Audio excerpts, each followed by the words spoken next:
Hello viewers, গভীর রাতে সমুদ্র থেকে জাল তুলেছি, অনেক বেশি পরিমাণ মাছ পাবো সেই আশায়। কিন্তু জাল উঠানোর পরে, জালের রশি খোলার পরে আমরা তো সবাই অবাক। দেখুন ভিউয়ার্স, কত বড় সাইজের একটি তিমি হাঙর এসেছে। এখন বাজছে রাত্রে 2টা। এই যে দেখুন, আমাদের জাহাজের পাশ দিয়ে আরো অনেক ফিশিং জাহাজ, তারা ফিশিং করতেছে। তো এই যে একটা জাহাজ দেখা যাচ্ছে, দেখুন। তো এই যে দেখুন ভিউয়ার্স, এই যে রাত্রে 2টা বাজে এত বড় সাইজের একটি হাঙর মাছ এসেছে। এখন এটাকে আমরা কি করব? তিমি হাঙর সাধারণত দেশের মানুষ খায় না, বিশেষ করে বাঙালিরা তো খায় না। তো এখন এটাকে আমরা যেভাবে হোক সমুদ্রে ফেলে দিতে হবে। আর সব থেকে মজার বিষয় হচ্ছে, এই তিমি হাঙর বা ওয়েল শার্কটি এখনো জীবিত রয়েছে। তো এখন জীবিত অবস্থায় খুব দ্রুত আমাদেরকে এটা সমুদ্রে ছেড়ে দিতে হবে, কারণ যত তাড়াতাড়ি আমরা ছাড়বো তত তাড়াতাড়ি কিন্তু এটা জীবিত থাকার সম্ভাবনা সব থেকে বেশি।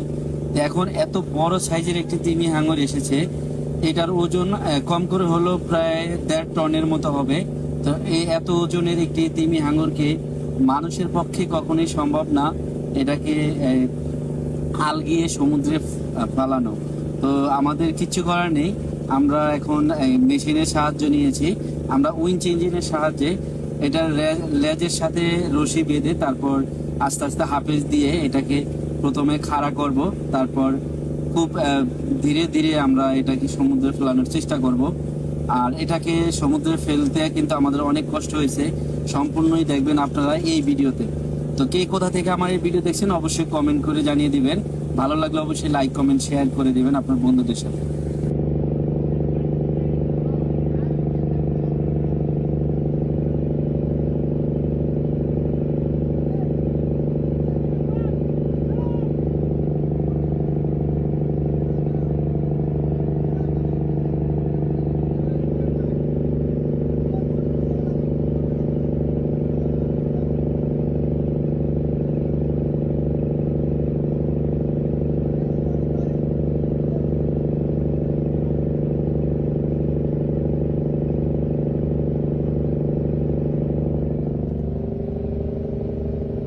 এই ধরনের ভিডিও যখন আমরা আপলোড করি তখন আমাদেরকে কিন্তু আপনারা অনেক ধরনের প্রশ্ন করেন যে এটাকে এইভাবে কেন ফালানো হলো, এটা জালের সাথে কিভাবে কেন উঠানো হলো।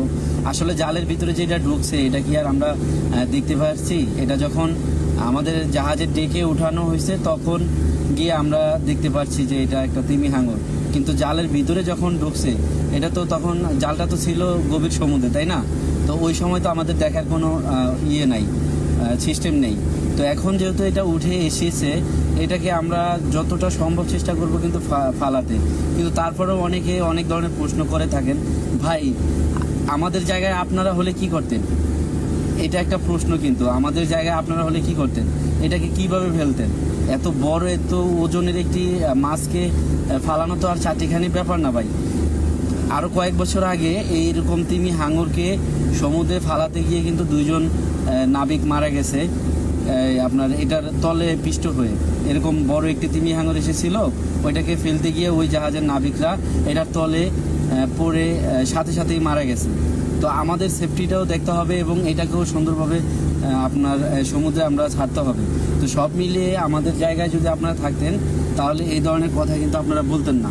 দেখুন, মানুষগুলো নিরাপদ দূরত্বে কিন্তু তারা এটা চেষ্টা করতেছে আস্তে আস্তে ফালানো। এটাতে হাত দিয়ে তো আর ঠেলে বা আলগিয়ে এটা ফালানো কখনোই সম্ভব না। আর গভীর সমুদ্রে জাহাজটা প্রতিনিয়ত ঢুলতেছে, জাহাজটা যে কি পরিমাণ ঢুলতেছে এই মাছটার দিকে তাকালে আপনারা বুঝতে পারবেন। হ্যাঁ, এই ভিডিওতে কিন্তু ওরকম বোঝা যায় না, কারণ সমুদ্র কিন্তু এখন রোলিং আছে। তো এই রোলিংয়ের মাঝে এত রাত্রে এভাবে এই জিনিসটাকে ফেলে দেওয়াটাও কিন্তু আমাদের একটি অ্যাচিভমেন্ট আপনারা বলতে পারেন। আমাদের এটা একটা ক্রেডিট, কিন্তু আপনারা ক্রেডিট না দিয়ে আমাদেরকে উল্টো দোষারোপ করে থাকেন। এটা সত্যি কষ্ট লাগে। তো আমরা কিন্তু সমুদ্রের পরিবেশের দিকে খুবই নজর দিই, বা আমরা যতটা সম্ভব সমুদ্র পরিবেশ রক্ষা করার চেষ্টা করি। আর এই ধরনের তিমি হাঙরগুলো সমুদ্রের খাদ্য শৃঙ্খলায় খুবই উপকারী, আর যার কারণে আমরা এটা নেই না। এগুলো যে বিক্রি হয় না তা কিন্তু না, এটা আনলে কিন্তু বিক্রি হতো, কিন্তু তারপরে কিন্তু আমরা সেই লোভটা করিনি, আমরা এটাকে সমুদ্রে ছেড়ে দেওয়ার চেষ্টা করতেছি। তো ভিউয়ার্স, আপনারা দেখতে পাচ্ছেন খুব কষ্ট হচ্ছে এই তিমি হাঙরটাকে সমুদ্রে ছেড়ে দিতে। তারপরে আমরা কিন্তু ইনশাল্লাহ সাকসেস হয়েছি, আপনারা দেখতে পারবেন। তো এই যে দেখতে পাচ্ছেন আস্তে আস্তে কিন্তু সমুদ্রে ছেড়ে দেওয়ার যেই প্রক্রিয়াটা সেটা কিন্তু আস্তে আস্তে সম্পূর্ণ করা হচ্ছে।